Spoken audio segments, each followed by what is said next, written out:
नमस्कार। न्यूज़ के चौधरी में आप सबका स्वागत है। मैं वीरेंद्र चौधरी एक बार फिर से आपके सामने हाजिर हूं एक नए सवाल के साथ। सवाल यह है, कौन जीतेगा नई दिल्ली?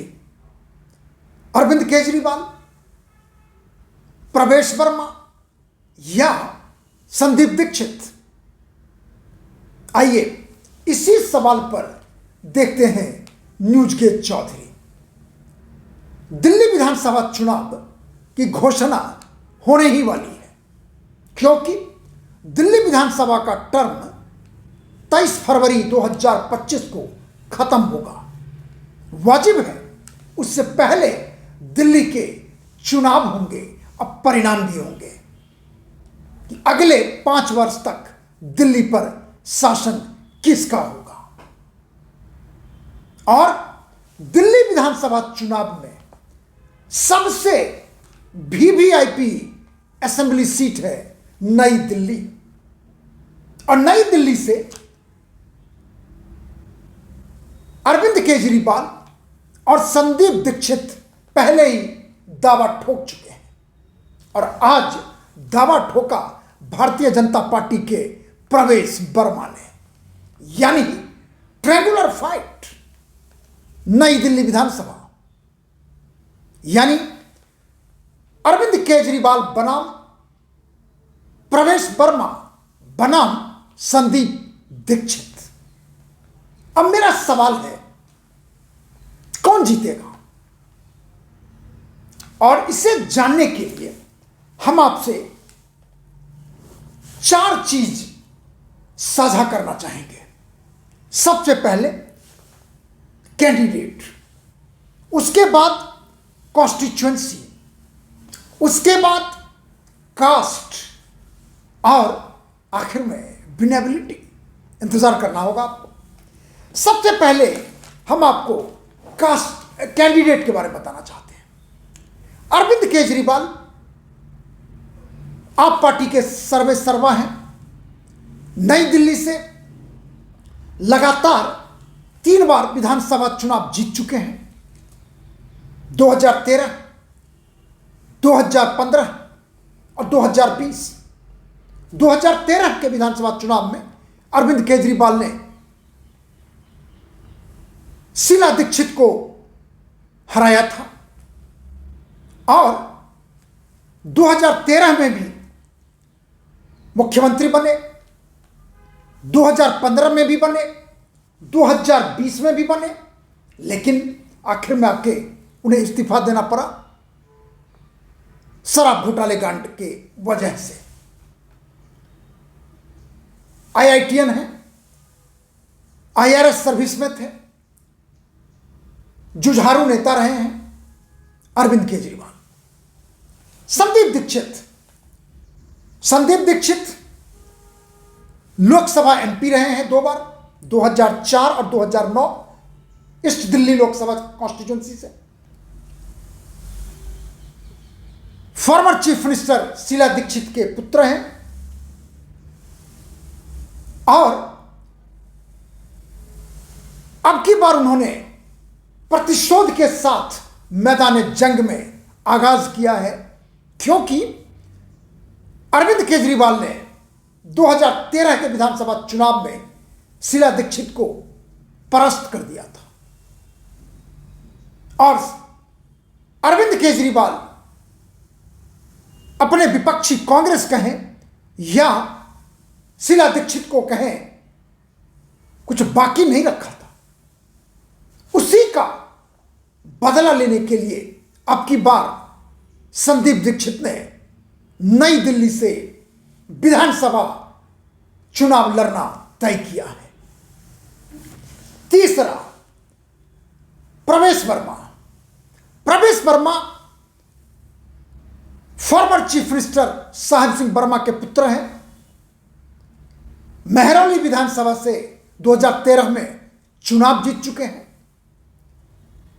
उसके बाद लगातार पश्चिमी दिल्ली से भारी मतों से 2014 और 2019 में लोकसभा भी जीत चुके हैं, और दिल्ली बीजेपी में जाट फेस के रूप में सबसे अग्रणी नेता रहे हैं वो, और अभी तक चुनाव नहीं हारे हैं, न ही केजरीवाल चुनाव हारे हैं।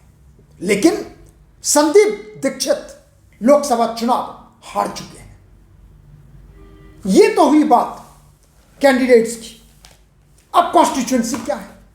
कॉन्स्टिट्यूएंसी के लिए नई दिल्ली कॉन्स्टिट्यूएंसी में पहले यह जानना होगा कि पहले इसे गोल मार्केट असेंबली कॉन्स्टिट्यूएंसी कहा जाता था, जहां से पहली बार 1993 में बीजेपी के उम्मीदवार कीर्ति आजाद चुनाव जीते थे, और उसके बाद लगातार 3 बार शीला दीक्षित कांग्रेस की नेता और 3 बार दिल्ली की मुख्यमंत्री 1998, 2003 और 2008 में नई दिल्ली से विधानसभा चुनाव जीता, और 2013 में आके शीला दीक्षित चुनाव हार जाती है, सत्ता भी हारती है और नई दिल्ली की सीट भी हार जाती है। और तब से शुरू होता है जीत का सिलसिला अरविंद केजरीवाल का। यानी 2013, 2015 और 2020 यदि कॉन्स्टिट्यूएंसी का डेटा देखें तो अब तक वहां पे 6 बार बल्कि 7 बार विधानसभा चुनाव हुए हैं। 1993 गोल मार्केट को भी शामिल कर लें, 1998, 2003, 2008, 2013, 2015, 2020, 7 में से जीत का रिकॉर्ड, कॉन्स्टिट्यूएंसी रिकॉर्ड अब देखें तो 3 बार कांग्रेस जीत चुकी है, यानी शीला दीक्षित, 3 बार अरविंद केजरीवाल जीत चुके हैं, यानी आप 3 बार आप और 3 बार कांग्रेस। उस लिहाज से बीजेपी सिर्फ 1 बार जीती है 1993 में कीर्ति आजाद के रूप में। आंकड़ा निश्चित रूप से कांग्रेस या आपके पक्ष में 3-3-1 और बीजेपी 1। और यदि आप प्रतिशत में देखना चाहें, सक्सेस रेट जिसको कहते हैं, 7 चुनाव के, तो 42% शीला दीक्षित, 42% अरविंद केजरीवाल। चूंकि बीजेपी 1 ही बार जीती है, इसलिए उनके खाते में सक्सेस रेट सिर्फ 16% है। अब थोड़ा सा हम इसमें, तो आपको एडवांटेज लग रहा होगा कि आप और कांग्रेस हैं क्योंकि 3-3 बार जीते हैं, लेकिन जब चुनावों के आंकड़ों को जानेंगे तो कुछ और दिखेगा। अब देखिए वो भी क्या है। 2008, यानी जैसा मैंने कहा कि शीला दीक्षित 1998, 2003, 2008 में चुनाव जीती हैं। आखिरी चुनाव देखें 2008 का, 13 में तो हार गई। शीला दीक्षित 52.20% वोट पाके नई दिल्ली चुनाव जीती थी, और उन्होंने हराया था 2008 में बीजेपी को, जिसे मिला था 33.85% वोट। 33.85% वोट। उस समय आप भारत की दिल्ली की राजनीति में नहीं थी। 2013 में देखिए, अरविंद केजरीवाल शीला दीक्षित को परास्त कर देते हैं। अरविंद केजरीवाल को मिलता है 2013 में 53.46% वोट, और शीला दीक्षित को आधे से भी कम। यानी कांग्रेस का पटाक्षेप दिल्ली ही नहीं, भारत की राजनीति में भी दस्तक दे रहा था 2013 में। अब जानते ही हैं कि 2014 के बाद तो दिल्ली में कांग्रेस का खाता तक नहीं खुला है।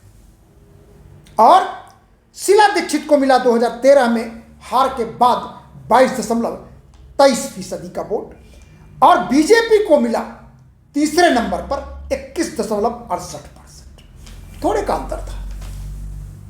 और उसके बाद यदि आप 2015 का देखेंगे तो कांग्रेस अस्ताचल में जाती हुई दिखाई दे रही है। अरविंद केजरीवाल 64.34% वोट पाते हैं नई दिल्ली में विधानसभा चुनाव में 2015 में, और दूसरे नंबर पर कांग्रेस नहीं बीजेपी आ जाती है। यानी बीजेपी को मिलता है 28.8%। अब आप कांग्रेस का सुनेंगे तो आप अंदाज भी होगा, ना होगा तो सुनिए, 5.37% पर आके रुक जाती है। डबल डिजिट भी जिस नई दिल्ली में कांग्रेस 3 बार जीती, जिस नई दिल्ली ने दिल्ली को चीफ मिनिस्टर दिया कांग्रेस का 3 टर्म, और कांग्रेस के वोट का आलम हो जाता है 5.37। अस्ताचल जैसा मैंने कहा। 2020 में देखिए क्या होता है। अरविंद केजरीवाल फिर से चुनाव जीतते हैं 61.10% वोट पाके, और दूसरे नंबर पर फिर से बीजेपी है 32.75%, कांग्रेस और नीचे, यानी पिछले चुनाव में तो 5% से ऊपर था, 2020 में घट के हो जाता है 4.21। यह रिकॉर्ड है चारों विधानसभा चुनाव के परिणाम का। अब इससे कंक्लूजन क्या निकलता है कि जो कांग्रेस नई दिल्ली से 3 बार चुनाव जीती, मुख्यमंत्री बनी शीला जी, लेकिन वहां पर कांग्रेस सिंगल डिजिट में भी 5 से नीचे, और दूसरे नंबर पर भारतीय जनता पार्टी। अब सवाल उठता है यहां पर एक महत्वपूर्ण, कि यदि वहां पर देखें नई दिल्ली में, यह तो पहला कैंडिडेट है, कॉन्स्टिट्यूएंसी है, कास्ट का भी देखना जरूरी है, क्योंकि शीला दीक्षित ब्राह्मण थी और उन्होंने ब्राह्मण के वोट को प्राप्त करने का हमेशा प्रयास किया और पाया भी। दिल्ली की थी, लेकिन दीक्षित परिवार में उमाशंकर दीक्षित के पुत्र से उनकी शादी हुई, स्वाभाविक है, बहुत बड़े नेता थे। तो नई दिल्ली में यदि आप देखें तकरीबन 90% वोटर हिंदू है। वहां पे मुस्लिम सिर्फ 4.5% है, और यदि क्रिश्चियन 2.9% जानना चाहें, सिख 2%, और बाकी अन्य हैं। और यदि कास्ट के तौर पे देखें तो नई दिल्ली में सबसे बड़ा जो चंक है वो ब्राह्मण वोटर हैं, ब्राह्मण, और दूसरे नंबर पर पंजाबी खत्री। और एक खास बात और है नई दिल्ली विधानसभा क्षेत्र का, कि वहां पे उसे आप वीवीआईपी इलाका कह सकते हैं दिल्ली का, जहां पे सेंट्रल गवर्नमेंट के ढेरों एम्प्लॉई रहते हैं। यह बात अलग है कि कर्मचारियों में एक बहुत बड़ी संख्या दलितों की है, लेकिन पढ़े लिखे वीवीआईपी क्षेत्र है। कास्ट इसलिए बताया कि भारत की राजनीति में अब कहने के लिए जो भी कहते हैं, कास्ट मैटर्स। अब हम आपको बताएंगे कि विनेबिलिटी का क्या सवाल बनता है, जो सबसे महत्वपूर्ण है। अब तक के विश्लेषण में यह दिखता है कि आपका एडवांटेज है, दूसरे नंबर पर बीजेपी है और कांग्रेस तीसरे नंबर पर है।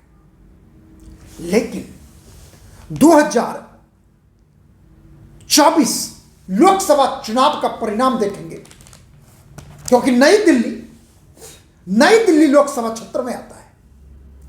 नई दिल्ली लोकसभा क्षेत्र में 10 विधानसभा क्षेत्र हैं, जिसमें 2020 के विधानसभा चुनाव में 10 के 10 अरविंद केजरीवाल यानी आप पार्टी ने जीत दर्ज की थी। यानी नई दिल्ली लोकसभा क्षेत्र के तहत 2020 में 10 विधानसभा क्षेत्र में 10 के 10 सीट, 10 के 10 अरविंद केजरीवाल को मिले थे। एक भी सीट बीजेपी को नहीं मिला था। अब कांग्रेस का, जैसा मैं कह रहा हूं कि 2013 के बाद तो ना ही लोकसभा ना ही विधानसभा में खाता खुला है। लेकिन यदि 2024 लोकसभा के रिजल्ट के यदि असेंबली लीड में देखें, चूंकि नई दिल्ली लोकसभा से, जैसा आप जानते हैं, दिल्ली में 2014 से लगातार बीजेपी 7 सीट जीतती आ रही है और नई दिल्ली से अब की बार सुषमा स्वराज जी की पुत्री बांसुरी स्वराज चुनाव जीती और उस चुनाव में असेंबली लीड में 10 में से 7 सीटों पर बीजेपी का लीड था। यानी यदि वो परिणाम होता तो 10 में से 7 सीटें बीजेपी जीतती और सिर्फ 3 सीट आप जीत पाती। ये हम बात कर रहे हैं 2024 के लोकसभा चुनाव के परिणाम के असेंबली लीड के आधार पर, यानी 7 और 3। अब देखिए 2020 में आपको मिलता है 10 के 10 और 2024 में सिर्फ 3 सीट। हालांकि ये 3 सीट आप जानना चाहेंगे वाजिब है, कौन है? सबसे पहले लोकसभा चुनाव में भी नई Delhi, new Delhi assembly constituency में आप पार्टी का लीड था। दूसरा, मालवीय नगर में भी आप पार्टी का लीड था। आप यानी सोमनाथ भारती मालवीय नगर से जीते थे और नई दिल्ली से अरविंद केजरीवाल, और दिल्ली कैंट में भी आप पार्टी का लीड था 2024 लोकसभा चुनाव के असेंबली लीड में, और वहां पर बीरेंद्र सिंह कादियान 2020 में जीते थे। कहने का मतलब है कि मालवीय नगर, न्यू दिल्ली, दिल्ली कैंट 10 में से 3 असेंबली क्षेत्र ऐसे हैं जहां पर 2024 लोकसभा चुनाव में भी आपने अपना लीड यानी बढ़त बनाए रखा। बाकी 7 सीटों पर उनकी करारी हार। अब कांग्रेस, जैसा आप जानते हैं, लोकसभा चुनाव में 4 सीटों पे आप और 3 सीटों पे कांग्रेस गठबंधन में, लेकिन वो गठबंधन अब दुश्मनी का गठबंधन बन गया है। जैसा मैंने कहा कि संदीप दीक्षित सीधे सीधे नई दिल्ली से चुनाव लड़ रहे हैं और उनका इरादा जीत का है या नहीं हमें नहीं पता, क्योंकि जीत तो अभी कह भी नहीं सकते किसका होगा नहीं होगा, वो तो चुनाव तय करेगा, परिणाम घोषित करेगा। लेकिन आपको हम बताना चाहेंगे असली बात विनेबिलिटी का, अब कि ये तीनों कैंडिडेट के विनेबिलिटी का सवाल क्या बनता है। तो आप देखिए,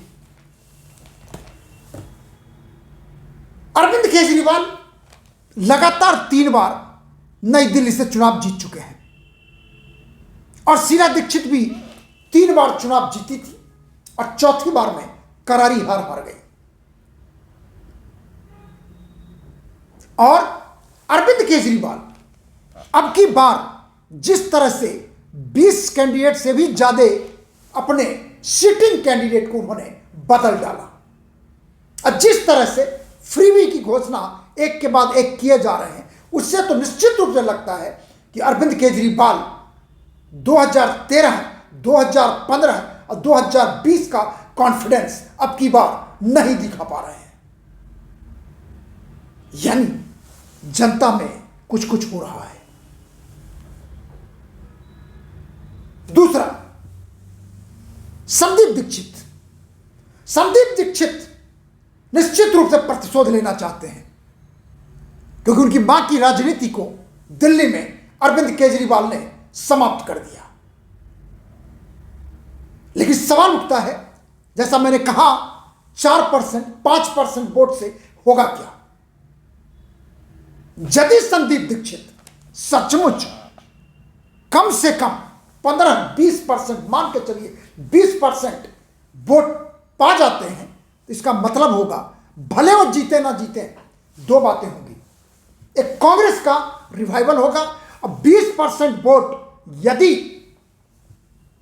मैं दोबारा कह रहा हूं, यदि संदीप दीक्षित 20% वोट पा जाते हैं नई दिल्ली विधानसभा में, चुनाव क्षेत्र में, यकीन मानिए उसका सीधा परिणाम होगा, 2, कांग्रेस का रिवाइवल होगा और अरविंद केजरीवाल की हार होगी। अब प्रवेश वर्मा युवा नेता हैं, दिल्ली के हैं, लोकल हैं। आज तक विधानसभा हो, लोकसभा हो, चुनाव नहीं हारे हैं। लोकसभा का चुनाव जब उन्हें बदला गया तो देश के सबसे छठे हाईएस्ट वोट मार्जिन से जीतने वाले एमपी थे वो, लेकिन पार्टी ने उनको टिकट ना दिया, शायद असेंबली के लिए ही उनको बचा के रखा था। तो निश्चित रूप से यदि कांग्रेस 20% वोट, यानी 15% से 20% के बीच नई दिल्ली में वोट लाती है, तो निश्चित रूप से यकीन मानिए कि बीजेपी का अपना वोट 30% के ऊपर लगातार दिल्ली में बना हुआ है। चाहे वो लोकसभा में तो खैर 50% ज्यादा हो जाता है, विधानसभा में भी भले उसे 3 सीट मिले, 8 सीट मिले, लेकिन वोट परसेंटेज 30 के ऊपर ही होता है। माने ये, यदि संदीप दीक्षित 20% वोट लाते हैं, तो उनका जो रिवेंज है वो भले खुद ना जीते, लेकिन केजरीवाल को परास्त करने में उनका 15 या 20% वोट केजरीवाल की हार तय कर देगी। और इसमें विनर होगा प्रवेश वर्मा। यानी यदि संदीप दीक्षित या कांग्रेस अपनी वजूद को वापस लाना चाहती है, अपना शेयर 15 से 20% कर लेती है, वैसे स्थिति में अरविंद केजरीवाल के लिए जीत पाना असंभव हो जाएगा और जीत का सेहरा बहुत बड़ी संभावना बनेगी बीजेपी के माथे, यानी प्रवेश वर्मा के माथे। लेकिन ये यदि किंतु परंतु है, क्योंकि ये हमारा अनुमान है कि यदि कांग्रेस को इतना होता है तो, चूंकि अरविंद केजरीवाल का पहले जैसा स्विंग नहीं है, इसलिए मेरा अनुमान है कि अब की बार अरविंद केजरीवाल नई दिल्ली से लगातार चौथी बार शायद चुनाव न जीत पाए। कौन जीतेगा, फिर से मैं दोहरा रहा हूं, यदि केजरीवाल हारते हैं तो निश्चित रूप से जीत होगी प्रवेश वर्मा की। लेकिन ये हमारा अनुमान है, परिणाम के लिए हम सबको इंतजार करना होगा, चुनाव का और चुनाव के परिणाम का। तब तक करेंगे हम सब लोग इंतजार। आखिर में, यदि आपको कार्यक्रम अच्छा लगता है तो इसे आप लाइक करें, शेयर करें, और यदि कुछ कहना चाहते हैं तो कमेंट सेक्शन में जाके अपनी बात जरूर लिखें। एक निवेदन, एक आग्रह, एक विनम्र प्रार्थना कि मेरे YouTube चैनल को आप जरूर सब्सक्राइब कीजिए, क्योंकि हमारी इच्छा है कि हम आपके साथ सदा बने रहें, अपनी बात साझा करते रहें। इसलिए जरूरी है कि आप हमें सब्सक्राइब कीजिए, जिससे हमें आप देख सकें, अपनी बात रख सकें और हम भी अपनी बात रख सकें। बहुत बहुत धन्यवाद। नमस्कार।